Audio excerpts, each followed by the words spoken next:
नमस्कार दोस्तों, आप देख रहे हैं जागो भारत लाइव और मैं आपके साथ में हूं मनोज कुमार मिश्रा। कहते हैं ना कि अगर वसूलों पर आ जाए तो टकराना जरूरी है और आप जिंदा हो तो जिंदा नजर आना भी जरूरी है।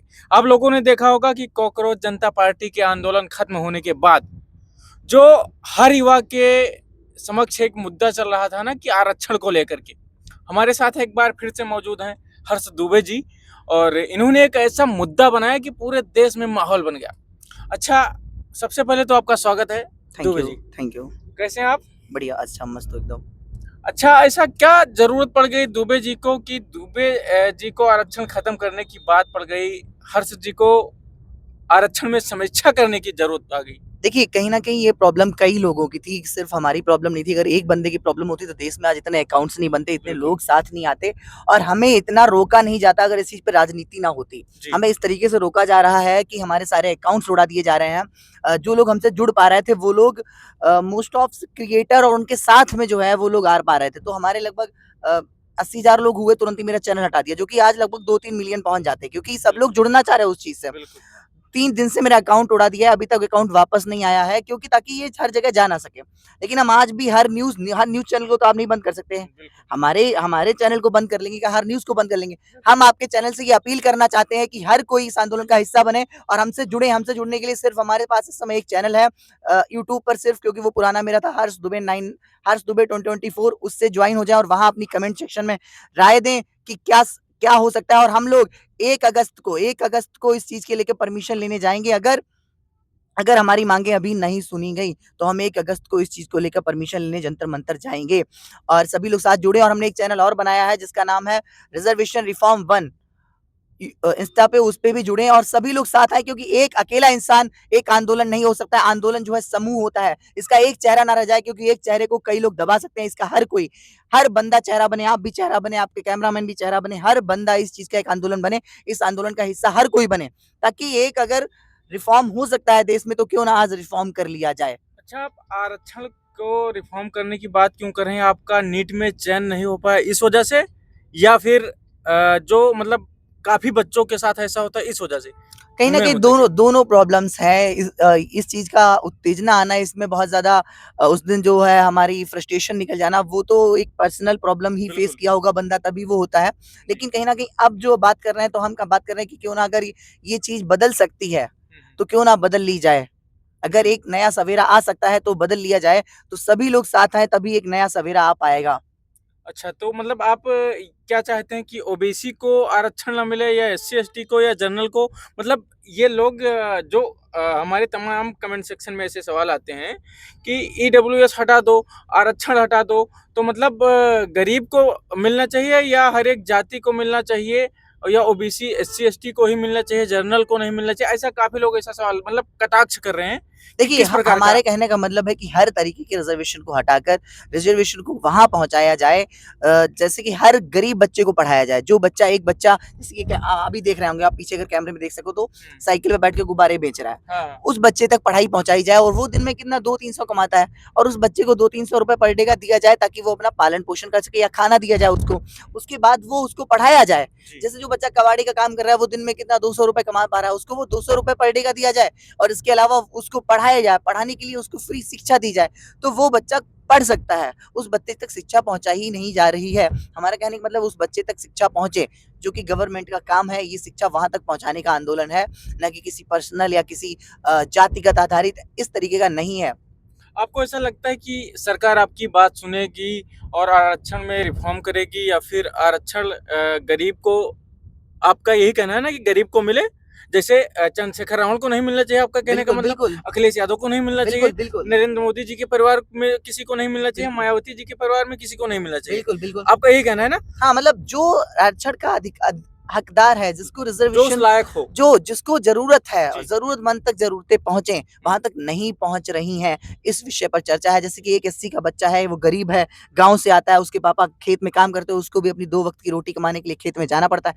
वहीं दूसरा बच्चा एससी है, उसके पापा जो है 3-3 लाख की कोचिंग अफ़ोर्ड कर पा रहे हैं। तो ये बच्चा इस बच्चे से तो ज़्यादा ही नंबर ले आएगा। बिल्कुल। अब एससी में भी तो उसको ज़्यादा ही नंबर लाने पड़ेंगे, तो हाँ। ये बच्चा ज़्यादा ले आएगा, तो क्रीमी लेयर तो सिर्फ यही रहेगा, ये तो कभी वहां पहुंच ही नहीं पाएगा। तो उस समय क्या था कि 95% लोग गरीब थे, तो सीधा कह दिया कि इस एक वर्ग को सीधा रिजर्वेशन दे दिया जाए। अब उस रिजर्वेशन से फायदा नहीं हुआ तो फिर तो वो पॉलिसी खराब, लेकिन फायदा हुआ, कुछ 15-20% लोग सही हो गए जो कि गरीबी रेखा से ऊपर आए और अच्छा पैसा कमाने लगे। और अब वो सिर्फ वही 10-15% लोग ही पूरे रिजर्वेशन का फायदा उठा रहे हैं, क्योंकि अब उन 80 में से सिर्फ वही 15% लोग ही सारी जॉब्स ले जा रहे हैं, उनके ही बच्चे लेते जा रहे हैं, और वो गरीब जो है वो गरीब का गरीब ही रह गया। अच्छा, अगर पार्टियों की बात करूं तो वो पक्ष हो या विपक्ष हो, कोई भी रिजर्वेशन पर बोल नहीं रहा है, ऐसा क्यों? क्योंकि हर कोई अपनी राजनीति चमकाना चाहता है, कोई भी इस गंदी राजनीति से निकलना नहीं चाह रहा, राजनीति को अच्छा नहीं करना चाह रहा। अच्छा, हम ये बात क्यों कहते हैं जी जी। कि राजनीति जो है वो गंदी चीज है, इस पचड़े में नहीं पड़ना चाहेंगे, ये दिमाग में हमारे क्यों आता है? क्योंकि हमने उसको गंदा कर रखा है। क्या हमको उसको स्वच्छ नहीं करना चाहिए, उसको साफ नहीं करना चाहिए? ये गंदी क्यों है? ये तो सबसे अच्छी चीज होनी चाहिए, क्योंकि देश की सारी नीतियां, सारी कानून, सब कुछ राजनीति से ही चलते हैं, तो राजनीति तो सबसे अच्छी चीज होनी चाहिए थी, जिससे कि देश में बदलाव आए, देश में डेवलपमेंट हो। मतलब आपका कहने का मतलब ये है कि पढ़ाई लिखाई में आरक्षण तो जिसको जरूरत है उसके जो उसको पढ़ाया जाए, उसको हाँ। पढ़ाने में रिजर्वेशन दिया जाए ना कि उसके मार्क्स जो है लास्ट में बढ़ा दिए जाएंगे। अच्छा, आप दूसरी तरफ ये देख रहे होंगे कि बात हो रही जाति और जैसे पिछड़ा और अगड़ा को लेकर के, मतलब मान लो कि जैसे जनरल और ओबीसी और एससी एसटी को लेकर के, तो काफी लोग ये पूछ रहे हैं कि आपकी आबादी कम है, तो आप क्या लगता है कि हम सरकार आबादी की बात ही नहीं कर रहे हैं, हम इस प्रकार की बात ही नहीं करना चाह रहे हैं जहां पर जातियों में भेदभाव की तरीके से काम किया जाए। यहाँ हम बात कर रहे हैं जो जरूरतमंद है उस तक सुविधाएं पहुंचाई जाएं।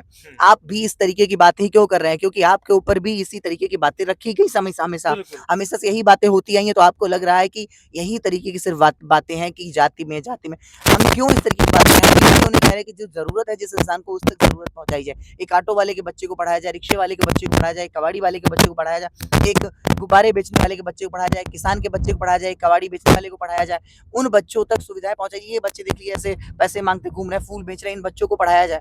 अच्छा, लेकिन पढ़ाने का काम किसका है? जैसे मान लो सरकार जनता बनाती है, तो ऐसे सरकार को क्यों चुनती है भाई? अब मान लो 70 साल हो गई और अभी भी अगर आप 70 साल में भी थोड़ा ऊपर नहीं आए तो इसमें गलती किसकी है? किसी दूसरे समाज की या सरकार की या आपकी? सरकार की, क्योंकि गवर्नमेंट को इन चीजों पर ध्यान देना चाहिए था और राजनीति को सुधारना चाहिए था, जिसको सुधारा नहीं जा रहा है। क्योंकि वो लोग खुद इसी तरीके से लोगों में पीडीए, दलितादिवासी, मुस्लिम भाई समीकरण, इन सब चीजों पर ही सिर्फ राजनीति, तिलक तराजू और तलवार, इनको मारो चार, जो भी मतलब बातें, सिर्फ इस तरीके की बातों से ही सत्ता में बैठना जानते हैं। उनको देश में विकास करके सत्ता में बैठना नहीं आता है, उनको देश में लोगों को पढ़ा लिखा कर सत्ता में बैठना नहीं आता, उनको देश में एक अच्छे डॉक्टर से, एक अच्छे इंजीनियर से, एक अच्छे साइंटिस्ट बनाकर सत्ता में बैठने का तरीका नहीं पता है। अच्छा, आपने भी देखा होगा कि कुछ लोग कहते हैं कि हमारा शोषण हुआ, तकरीबन कुछ लोग क्या, बहुजन समाज के लोग कहते हैं कि पिछले 5000 सालों से हमारा शोषण हुआ और 70 साल के आरक्षण में लोगों का ये हाल हो गया। तो देखिए, रिजर्वेशन से अगर सुविधाएं दी जाए तो उन लोगों को पढ़ाया लिखाया जा सकता है सिर्फ और सिर्फ कुछ सालों में ही, लेकिन सरकार नहीं चाहती कि वो लोग पढ़ें। सत्ता पक्ष या प्रतिपक्ष दोनों लोग नहीं चाहते कि वो लोग पढ़ें। अगर वो पढ़ जाएंगे तो हमारा वोट बैंक कहाँ रह जाएगा? तो इसके वजह से मजबूरी में इनको ऐसी राजनीति करनी पड़ती है। हाँ, वो इस तरीके की राजनीति करते हैं ताकि उनकी सत्ता कुर्सी बची रहे। हर होड़ सिर्फ कुर्सी पाने की है। अब कुर्सी क्या इस तरीके से पाने की होड़ नहीं हो सकती कि हम इतना ज्यादा काम करके दिखाएंगे, हम उससे ज्यादा काम करेंगे, हम करके दिखाएंगे, सिर्फ झूठे वादे नहीं करेंगे। इस तरीके की सरकार में राजनीति होनी चाहिए। और उधर लोग कहते हैं कि हमारे साथ छुआछूत होता है, तो पहले जाति खत्म कर लो, फिर जाति खत्म कर लो तो आरक्षण खत्म कर लो। अखिलेश यादव से कौन छुआछूत मानता है? चंद्रशेखर रावत से कौन छुआछूत मानता है? चिराग पासवान से कौन छुआछूत मानता है? आज सिर्फ जातियां दो हैं, एक अमीर और गरीब। गरीब है तो छुआछूत है, अमीर है तो कुछ भी नहीं है। तो गरीब और अमीर है तो सिर्फ गरीब तक ही सुविधाएं पहुंचाई जाए, जिसकी आवश्यकता जिसको है। 5 किलो राशन की कीमत वो व्यक्ति जानता है जो बहुत गरीब है, उस 5 किलो राशन की कीमत वो नहीं जानता जो मर्सिडीज में घूमता है। बिल्कुल सही बात। अच्छा, ये जितने भी लोग इस वीडियो को देख रहे हैं, जितने भी युवा, उनको क्या संदेश देना चाहिए? हमारा कहने का मतलब है कि हम आजकल इस तरीके से सरकारें ना चुने, इस तरीके से सरकार की व्यवस्था होने ही ना दें। हमें अगर बदलाव करना है तो बदलाव कर लिया जाए। आज अगर बदलाव की घड़ी आई है, हम देश में बदलाव कर सकते हैं, अपने भविष्य को सुधार सकते हैं, आने वाली पीढ़ियों को सुधार सकते हैं, तो क्यों ना सुधार लिया जाए और सब एक साथ आए। हमको तोड़ने का पूरी कोशिश करी जा रही है, इतना तोड़ा जा रहा है कि आज हमें मरहम की जरूरत है। हम आपके चैनल से रिक्वेस्ट करना चाहेंगे कि सब लोग साथ आए और साथ दें, हमारे साथ जुड़े, क्योंकि हमसे जो लोग जुड़े हुए थे, जो लोग इस आंदोलन का हिस्सा थे वो हमसे दूर हो चुके हैं। क्या फिर वही अंधेरी रात देखनी पड़ेगी या नया सवेरा आएगा? इस सवेरे के लिए अगर आना है, नए सवेरा का इंतजार करना है तो सबको साथ आना पड़ेगा। मैं रात भर सोया नहीं हूँ, सुबह से फिर भी हर चैनल्स पर जा रहा हूँ ताकि हमारी आवाज उठ सके। एक अकेला चना भाड़ नहीं फोड़ता, ये रियल कहावत है। एक अकेला बंदा बदलाव नहीं ला सकता, सबको साथ आना पड़ेगा। सिर्फ कहीं ना कहीं ये आंदोलन क्रिएटर बनकर ना रह जाए, सिर्फ ये आंदोलन क्रिएशन तक ही शामिल ना रह जाए। इस आंदोलन को अगर शुरू किया है तो क्यों ना विजय पाली जाए इस आंदोलन में और देश में कुछ बदलाव लाए जाएं। अच्छा, लास्ट सवाल है आपसे। आपने देखा होगा, काफी लोग ये कहते हैं, जैसे आपने संतोष वर्मा का बयान सुना होगा कि जब ब्राह्मण अपने बेटियों की शादी हमारे बच्चों से करने लगेंगे फिर समझो कि बराबरी हो गई। तो ये शादी और विवाह का मुद्दा कहाँ से आ जाता है? जैसे ये बात तो हमारे भारत का संविधान भी कहता है कि अगर किसी भी कास्ट की लड़की हो किसी भी कास्ट के लड़के से शादी करना चाहती है तो कर सकती है। हाँ, तो ये सब संविधान कहता है तो कर सकती है, तो इसमें ये थोड़ी कि जबरदस्ती करी जाएगी उस हाँ, बच्चे से। तो वही जिसका जिससे मन है, जहाँ प्रेम विवाह हो रहे हैं आजकल, तो वहाँ कौन किसको पूछ रहा है भाई? सिंपल सी बात है, अखिलेश यादव जी हो गए, मोदी की लड़की हो, राहुल गांधी के यहाँ किसी भी जाति का व्यक्ति शादी करने को तैयार हो जाएगा। जाति धर्म सिर्फ आज दो रह गए हैं, एक गरीबी और एक अमीरी। तो गरीबी और अमीरी सिर्फ जातियां दो हैं, तो क्यों हम 50 जातियों में बटे हुए हैं? नहीं तो टारगेट सिर्फ ब्राह्मण को टारगेट किया जाता है। और आप किस भी सरनेम में दुबे है तो दुबे है, इसलिए आप कितना भी अच्छा बात करो लेकिन आप लोगों के नजर में बुरे ही रहोगे। ऐसा क्यों होता है? मतलब लोगों के नजर में ये सिर्फ टारगेट ब्राह्मण क्यों होता है? किसी ना किसी दिन लोग समझेंगे कि रियल लोग बन के जिएंगे, जिस दिन लोग उस दिन समझ पाएंगे कि हाँ रियलिटी क्या होती है। ठीक है, आप लोगों ने इस वीडियो को देखा होगा। हमारे साथ थे हर्ष दुबे जी। इन्होंने अपनी बात बहुत ही बेबाक अंदाज में रखा।